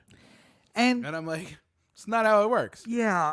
And the Or problem like is people also... asking me, like, when is Trump leaving office? And I'm just like, not how it works. No. The problem is the smart people who ask me too. The people who I had like a modicum of respect and political thought for, and I still think they're smart people. I think they're good at what they do, but clearly you should not be allowed to vote. And I'm just going to say that there should be a basic civics test that you have to pass, because we have friends who have become naturalized. Mm-hmm. They had to take a test. Yeah. In which one of the questions could be, and may have been, how does the Constitution outline removing a president or a judge or a member of Congress from office? And they had to go through the process and outline it. Yeah. Which means that person, who some of you want to deport, by the way, Yeah. knows the process better than you do. But the impeachment is a long, slow process. It has only occurred 3 times in the history of our country. Now, Corey, of course, those 3 times are Bill Clinton, Richard Nixon, and now Donald Trump, right? No. Oh, that's right. Andrew Jackson was impeached. Nixon actually wasn't impeached. Nope. He got really close to the line and was just like, you know what, California is nice this time of year. I'll see y'all later. Yeah. And then the vote on left the bag with Gerald Ford. The vote on the articles of impeachment, not in the whole House, but in the judiciary, was up. And basically everyone was looking at him like, yeah, it's going to be real strong. You're not going to want to be. And then they're going to push for an immediate vote in the House. So he was just like, all right, peace. What's amazing is Nixon had better numbers at this point than Trump does right now. Yeah. But Nixon's numbers fell precipitously. Like, at the very beginning of the Watergate proceedings, Republicans were with him lock, stock, and barrel. Yeah. And then as soon as the evidence started coming out a little bit, then they were just like, oh, this could be bad for us. Yeah. I don't know why they're not having the same. There's a bunch of senators, Republican senators, just sitting on train tracks, watching the train come at them, and they're just like, should we move? Nah. It's like, no, it'll stop. It's not going to hit us. We'll be fine. But yeah, so Andrew Johnson was, did you say Jackson or Johnson? Jackson. Okay, not Jackson. Johnson. Andrew Johnson was impeached. The president who followed Abraham Lincoln was most likely a political impeachment, which now that I think of it, I bet you that's what Trump references, because I bet you somebody in the White House is thinking about how Andrew Johnson survived the trial in the Senate by 1 vote, because that 1 vote in the Senate said, I have the belief that this is a political attack, not one based on conduct in office, and I am voting against impeachment and or against conviction. And it turned out that he won by 1 vote. But he was impeached and taken to trial. Bill Clinton was impeached and taken to trial, and the Republicans lost that vote by a much larger margin. They just didn't. It had taken too long. Andrew Johnson's trial took almost 2 years. The impeachment proceedings took a long time for Clinton, and then the trial was shorter. But America just didn't care anymore. And then to their benefit, the Trump impeachment proceedings have been relatively quick. So a few months, and the trial will probably be prolonged until after the election. But the important thing here is no president has been removed from office by conviction. Nixon would have been, likely, and he stepped down. Johnson rolled the dice and said, I think people will see this for what it is, and won. He narrowly avoided being impeached or being removed, though. Being removed, It was only 1 vote, yes. Yep. And basically, at that moment, ended his presidency, because he didn't have the authority to lead the same way that he did prior to it. And he basically became a lame duck at that moment. And Ulysses S. Grant became president after him, largely because people said, I don't care what party. And Grant basically said, I'm a Republican, but sure, I'm a general. And they said, we want a strong leader who's not going to be pulled aside by other factors. And then he had one of the most corrupt presidencies in the history of the United States. Surprise! So, good choice. And Clinton challenged his and survived his, even though I think his was more of their advisors saying, like, it's been too long. People are just tired of it, and they're going to start calling congressmen and senators and saying, let's get this over with. And it worked. Trump and Clinton's, I mean, like, in as much as I feel like there was a lot of people just trying to get Clinton any way they could. Yeah. I feel like the American people, by the end of it, like once all the facts were in and people had read the Starr report and all these people had testified and everything like that, it was basically like, yeah, I mean, technically, I guess he did something wrong, but I don't think it really rises to the level of somebody should be removed from office for this. Clinton had the benefit of the Trump problem, which is he was actually impeached for lying to a grand jury. Yeah. And that was not what people were talking about. They were talking about the affair and the dress and all of that. But the impeachment wasn't about that. It was about lying to a grand jury. That's all they had. Yeah. So he had the benefit. The lying, though, was about the. It was about the affair. It was about the affair, but I mean, like at the end of the day, it didn't have anything to do per se with him as a leader. Right. It had to do with him and his judgment in his personal life, and that's. Also those grand jury proceedings during Clinton were a lot of why don't we throw out things and see if he'll make him answer under oath. Yeah. Like any embarrassing thing we could possibly ask him. Yeah. We could throw it out there. And because you have to answer. Yeah, and I mean, like, you know, there's only so much that your lawyer can really like stop a line of questioning when you're in like a deposition like that. There's a difference if we're in court and Rob is a witness up on the stand, and the counsel says, "When's the last time you did heroin?" Yeah. Then you could object and say, "This has nothing to do with the case." Right. He's trying to ask this question just to make my client or make this witness look bad in front of the jury. That should be stricken from the record. It's without no relevance. Well, but most importantly, that all happens before I answer, and then the judge decides, and then maybe I don't answer. Yeah. But at deposition, all that happens, and then after they're done, I still have to answer the answer. question. Yeah. So unless the only thing that Clinton had was the benefit of executive privilege, which I don't even think he exercised, but he could have said, "I'm not going to tell you about what happened in Somalia." It's executive privilege. Yeah. But nonetheless, that brings us to Trump. And I find the ironic thing this. 3 presidents have been impeached, 1 nearly so. The 2 Democrats were probably hamstrung on some political nonsense that didn't really have to do with high crimes and misdemeanors. The 2 Republicans, I mean, though, with Johnson, they thought he was just getting too carried away with his own shit. Yeah. And they wanted to rein him in a little bit, and it became a game of chicken that became impeachment. And then by the time that game of chicken reached the Senate, they were just like, are we really, like, he's a beaten man. What are we doing? They wanted to end Reconstruction, and he basically had backed off all the strongest parts of Reconstruction to try and avoid impeachment, and then they impeached him anyway, and then it just became a political thing. Yeah. Clinton wanted Medicare for all, and he wanted all of those things, and Republicans attacked him. Political, though. Now then we have 2 Republican candidates for impeachment, one of whom was most definitely guilty and gave up the office to avoid impeachment, and the other who is not smart enough to do that, but is also most definitely guilty, especially because something he's not even been charged with, the evidence is coming out that he is most definitely guilty of. And by the way, an impeachment proceeding starting now, going to trial in the Senate, does not stop further impeachment proceedings, which will bring charges that can follow into trial in the Senate. Yeah. And if the Senate keeps dragging their feet, they may be able to add charges before the trial even begins. Well, okay, so there's 2 parts to this.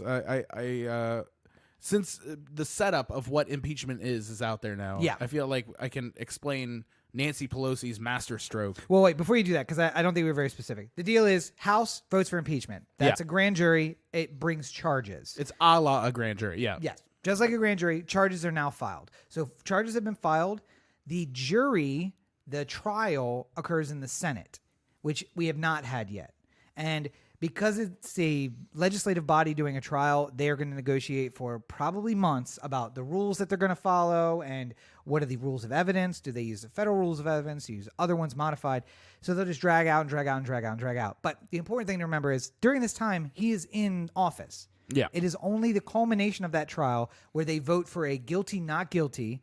And if the guilties take it, he is then removed from office. Mm-hmm. And because we've never done it before, we're not exactly sure how that happens, because I think the founders envisioned a gentleman who would say, well, sir, you voted me guilty.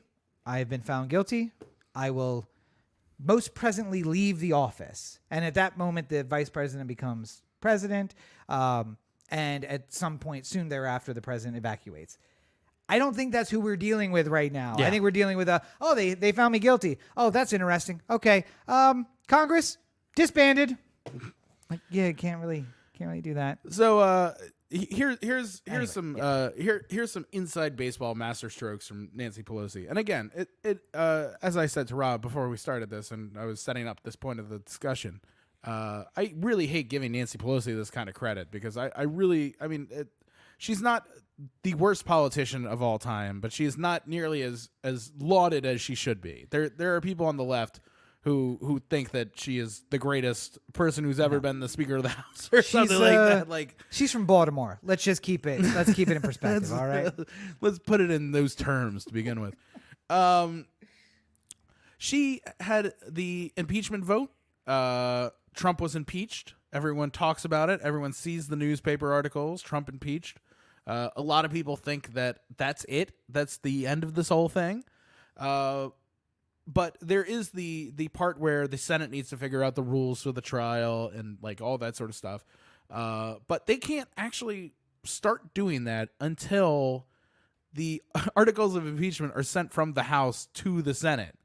And Pelosi hasn't done that yet. She's sort of been pocket vetoing her own impeachment by not sending it over there, but also leaving the opportunity for the Republicans to dig themselves into bigger graves, because McConnell, in like one of the most fascinating things I've seen in a while, went onto Fox and said, "I'm not going to be an impartial jurist, and I don't think anyone expects me to be an impartial person in terms of making up the rules for this thing. Like, yeah, just because I'm the majority leader means I have to do it, but I don't see any there. So why am I going to go through the process of being impartial?" Yeah. And all these senators who for months have been going, I can't say anything about this publicly because I might be called as a juror towards this trial, if you will, are now like, Mitch, what the fuck? Yeah. Like, it doesn't help us when you're saying that you're specifically trying to work with the White House and try and make this as painless as possible for them. By the way, at least they're consistent, because the Republicans in 96 said the same thing. We're not going to be impartial. We want the strictest rules. We want to make this as painful as possible on the White House. So strange that they would switch positions, but not strange that they would, ban impartiality. If you want to see two different people in one person's body, go check out Lindsey Graham from... The 97 the impeachment of Clinton and the impeachment of Trump. It is also check out Lindsey Graham down at the manhole on any Saturday night versus Lindsey Graham in Congress on Tuesday morning. So Lindsey Graham is. I can't even. Like, he's gay. That's what I'm saying. I'm saying that he's gay, and it's wrong for him to chastise other gay people when he is in fact gay himself. Come on, he's just a noted bachelor. Didn't they say the same thing about Millard Fillmore? Millard Fillmore? Yeah. It was McKinley, though, is the one you're thinking of. No. Well, McKinley was a bachelor, but he also had many women snuck into the White House. Millard Fillmore was a bachelor all the way through his presidency. His niece played the role of First Lady. Yes. And he was known to frequent gentlemen's clubs in New York that had given us the name Yankees before going into politics. Yeah. And those clubs were for gentlemen only, where gentlemanly things happen. All I'm saying is that there's a lot of the same things that could be said about Millard Fillmore, or about William McKinley. McKinley, yeah. He was married, he got shot, and Teddy Roosevelt became president. So he chose a very good vice president. I will not give that to Millard He didn't Fillmore. want him. He wanted, I know. He wanted to hide him away from being a troublemaker elsewhere by burying him in the vice presidency. Wouldn't you? Wouldn't you? Do you want that guy out there talking? No. Bury him in a worthless position. Keep him in pocket. Yeah. Did not work out. This New York Times report, though, I just must. It says that Pompeo, Bolton, and Esper met with Trump in late August to plead with him to release military aid to Ukraine, the one that's the center of this whole quid pro quo. Quo, and he rebuffed their effort. So, and by the way, headline deceiving. They didn't get together and meet with him. All three met with him separately on separate occasions for different reasons. Yeah, and he rebuffed all of them. Yeah, and basically. What we don't know specifically, but what is between the lines, it was saying when they do what I tell them, then they get their aid. That's how that works. So you should go lean on, Bolton was at state at that time, right? And Pompeo was state. Yeah, and Bolton was national security. So you go lean on your guys who are leaning on you and tell them to do what I ask them to do, and then we'll release the money. Yeah. Sorry. I feel like the reason why McConnell, I mean, this isn't like huge insight. The reason why McConnell doesn't want to have a real trial with witnesses is because it won't work out well. Yeah. It's just not, if you bring Bolton up onto the stand and ask him to tell the truth under the possibility of perjury, this is not going to go well for Trump. And there's the problem is that at a certain point, Susan Collins, for instance, who's a on the fence voter. And by on the fence voter, it means she really doesn't want to convict Trump, but if you leave her no option, she will have to. Yeah. There are conceivably a way that if enough damaging testimony happened during the Senate part of the trial, that there would be enough Republicans who would flip in the Senate to convict Trump. Yeah. The question is, do you get to have the trial that would allow this sort of evidence to happen? And with Pelosi sort of holding on to the articles and not forwarding them off to the Senate, gives her time in order for them to dig their own graves a little bit more and sort of see what's happening. Because at a certain point, people will say, like, well, he was impeached. Why is he still in office? And then they start asking, like, oh, what's this thing with the Senate trial? And then you get Trump to have a State of the Union. Oh, that's the big thing. That would be a lovely thing, because there's a chance that he would talk on this issue in front of both houses and the Supreme Court, which would be interesting. I also do think that she is strategically pushing it closer to the election because, one, I don't think she sends it at all. I think she has to. Unless something happens, I don't feel like she ever needs to send it, because he's just hanging with the scarlet A of impeachment. She has to. I think that the rule is it goes back to judiciary and they vote again to send it if after like 100 days or 120 days it doesn't go to the Senate. Yeah, but they can keep doing it. No, I mean, like, they don't re-vote. They vote, and if it goes positive again, then it goes directly to the Senate, not through the Speaker's office. I could have swore I heard something about how this could continue on indefinitely. If she can, I mean, good for her. But I do think she's pushing it closer to the election because to have as much time as possible just to let people talk about it. But I feel like you have a bunch of Republican senators who aren't running for re-election, and the closer you get to the election, the less they care about what Trump says, and the more they think maybe I can save my Republican Party by doing something good right now. And then you also have those on the fence, like not Collins. What's the other one? Murkowski, who's up for re-election this year, who has to go home to her district. And her district is split pretty evenly. And the problem is, if right before the election, they have a vote, and the evidence to the American public is pretty clear that he should be impeached. I mean, to me, it's pretty clear right now. I mean, I would argue that if your line is the law was violated, then there are two people who have been impeached where this is true. Clinton did, yes, in fact, violate the law by lying under oath to a grand jury. That is true. Does it raise to the level of the high crimes and misdemeanors that they put forward in the Constitution? I don't think so, personally speaking. Well, Nixon definitely did high crimes and misdemeanors. Using the office to... His absolutely was. The thing with Trump is that he absolutely did this. He absolutely shouldn't have done it. And as far as whether or not he's guilty of that is pretty much an open and shut case. They want to avoid that part of the discussion as much as possible because you want to lean more on did he really do anything wrong? And does this raise to the level of you don't want to talk about the part that he actually did commit the crime. Yeah. So what it comes down, though, that the things they charged him with are things that are mentioned in the Constitution. And that was the smart part. It was like nobody understands the monuments. I don't like the obstruction of Congress though, as opposed to obstruction of justice, because I mean, I feel like that one could be walked around a little bit more.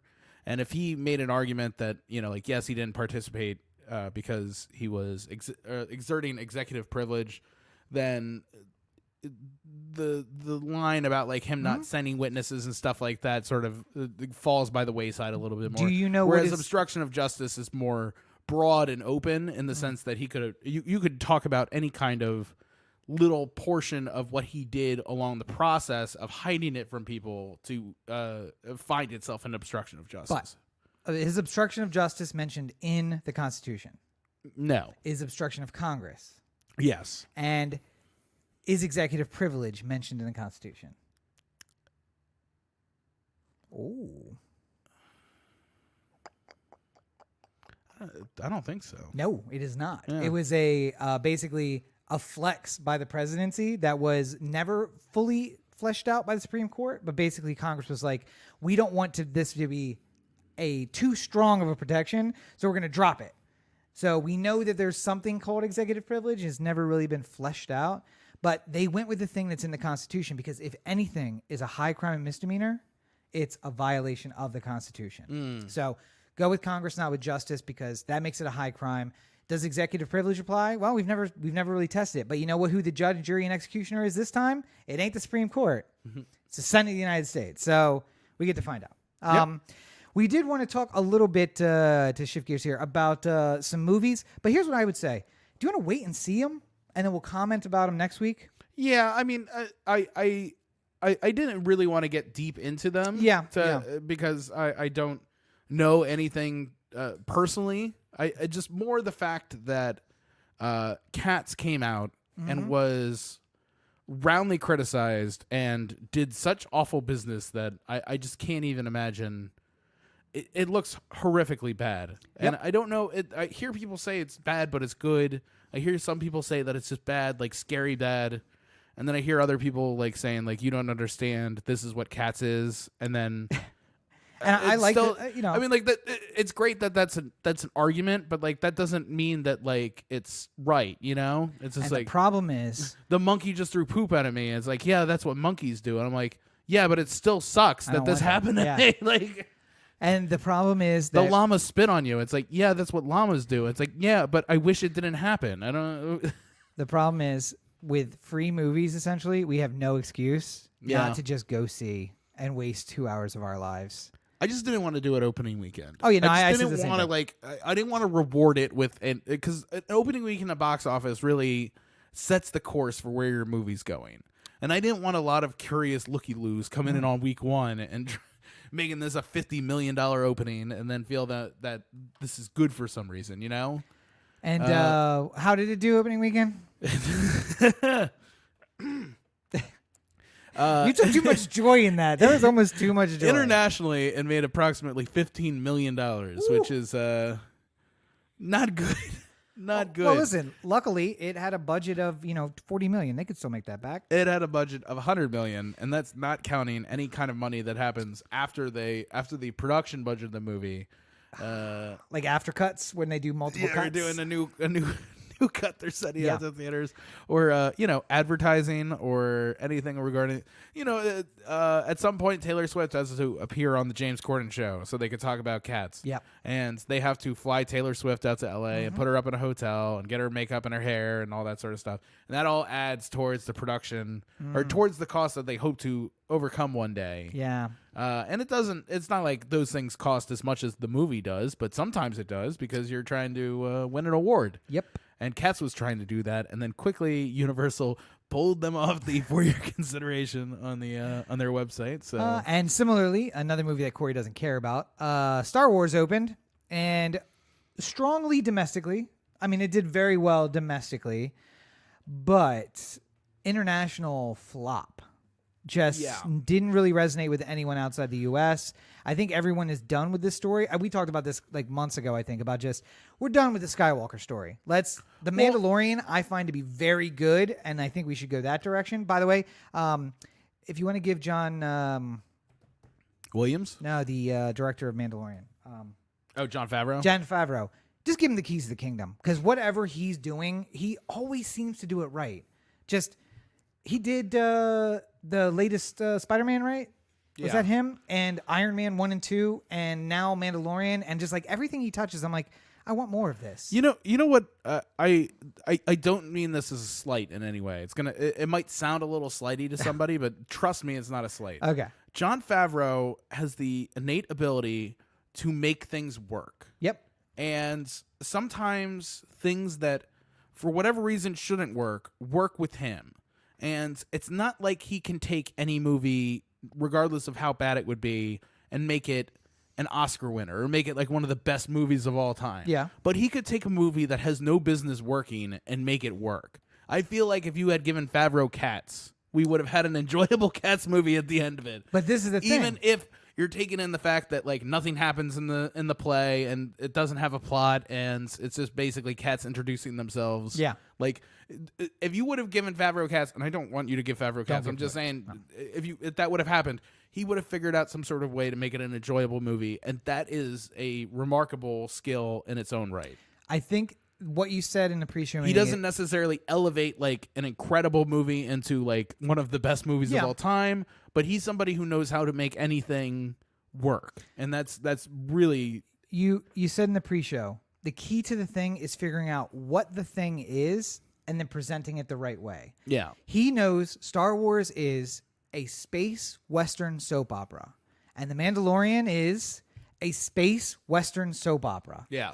And Iron Man was the original origin story that you didn't have to like the hero. In fact, he was kind of shitty and we kind of hated him. But we like the hero. We don't like the guy behind the mask. Yeah. And that's okay.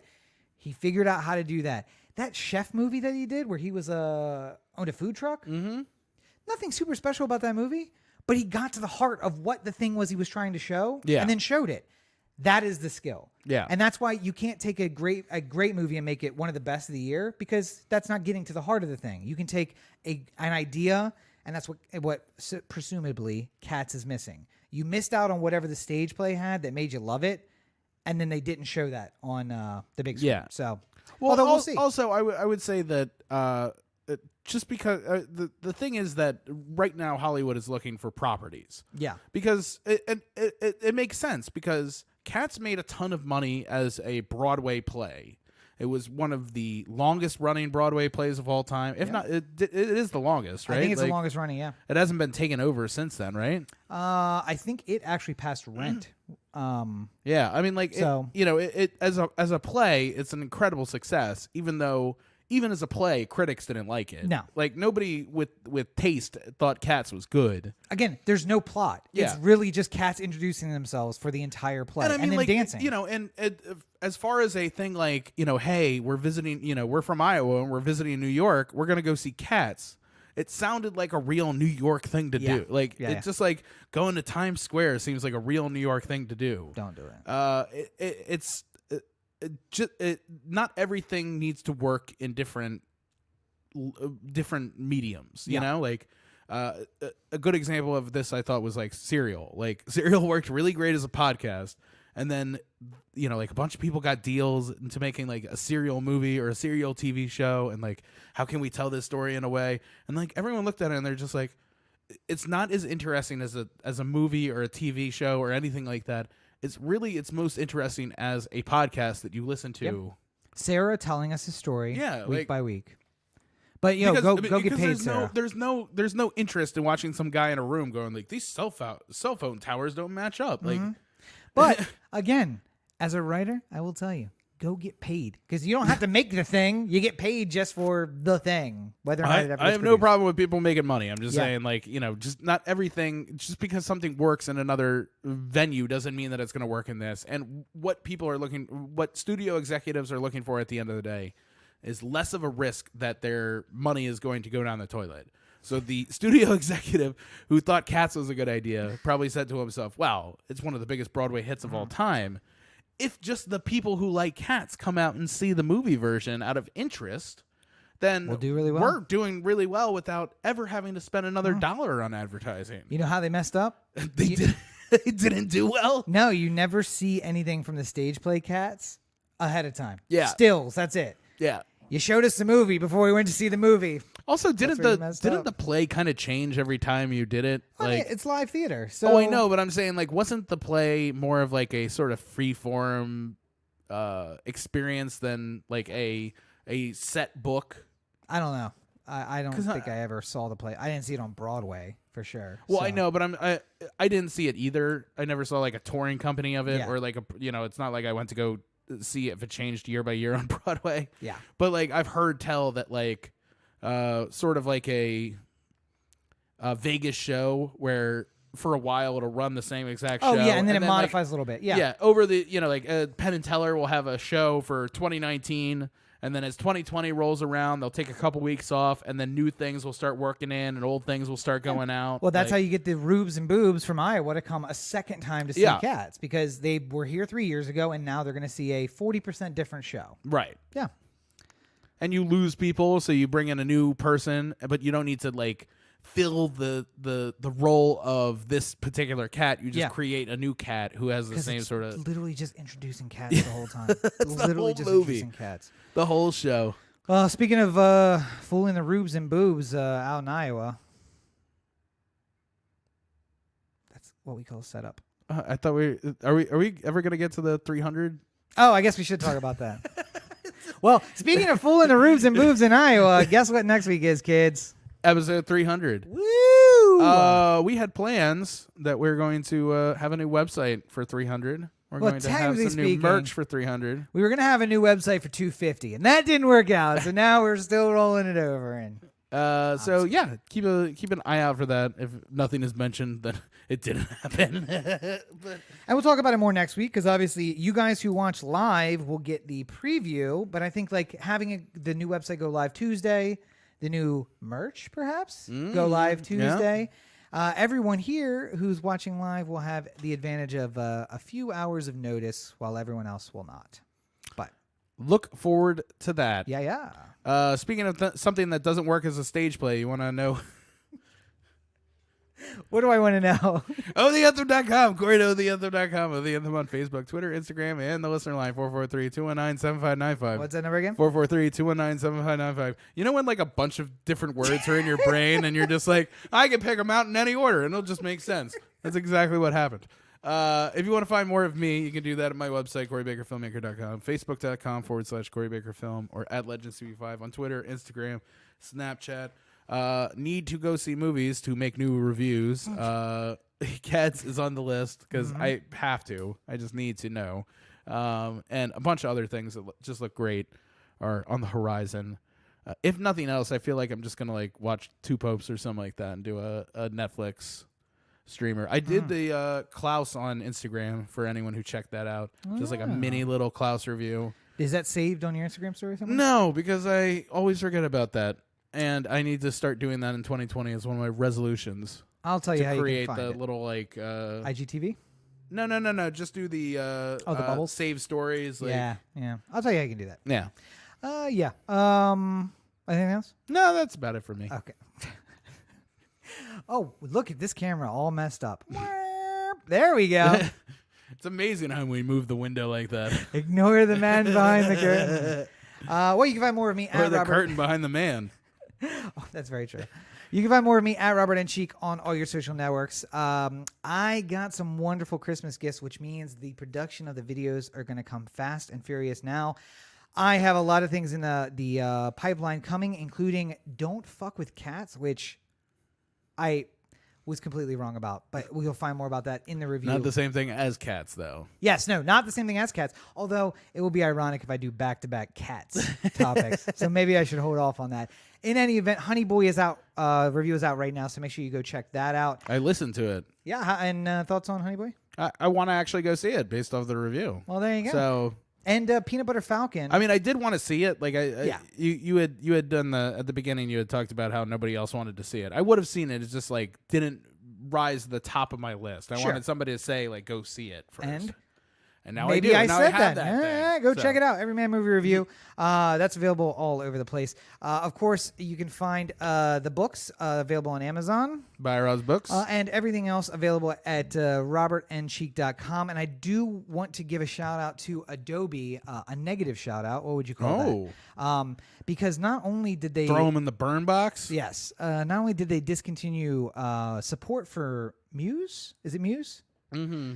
But they don't allow any new downloads of Muse, and I deleted it off this computer so I could get it on the other computer, and then found out I can't download it anymore. No. So my website will not be updated for some time while I teach myself a new program and build a new website for that. So go check it out, though. You can still sign up for the mailing list, Patreon, all that stuff is up there. Check that out, robertncheek.com.